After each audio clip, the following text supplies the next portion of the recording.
Динара әрқашан бақытты отбасылық өмірді армандаған. Бір кездерде ортақ достар арқылы Дулатпен танысады.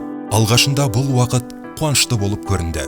Бірақ аз уақытта ол баламен жалғыз, ақшасыз көшеде қалды. Динараға алғашында Дулат қызықты жігіт болып көрінді. Сол кезде ол Динараның санасына салафизмнің идеяларын ешбір талғамсыз құя бастады.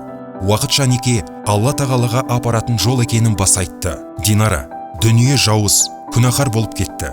Алайда біз шындыққа иман арқылы жетеміз. Қорықпа, Алла тағала жетелейді деген Дулаттың сөздері қыз миының әрбір бұрышына терең тамырын жібергендей болды. Динараның ата-аналары қызының қауіпті жолда екенін сезіп, хабарламалар жаза бастады. Олардың айтуынша Динара мен Дулат арасындағы махаббат бір ғажап ертегі сияқты көрінді. Алайда Дулаттың көп сөздері мен істері ата-анада күмән тудырып отырды.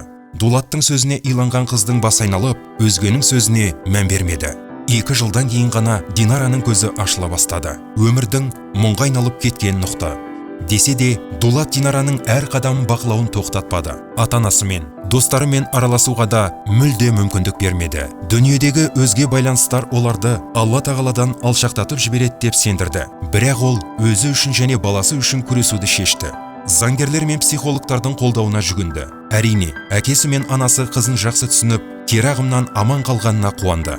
Динараның хикаясы салафизмнің адамдарды қалай арбап сендіретіндігін және олардың болмысынан айырылатындығы туралы әңгіме.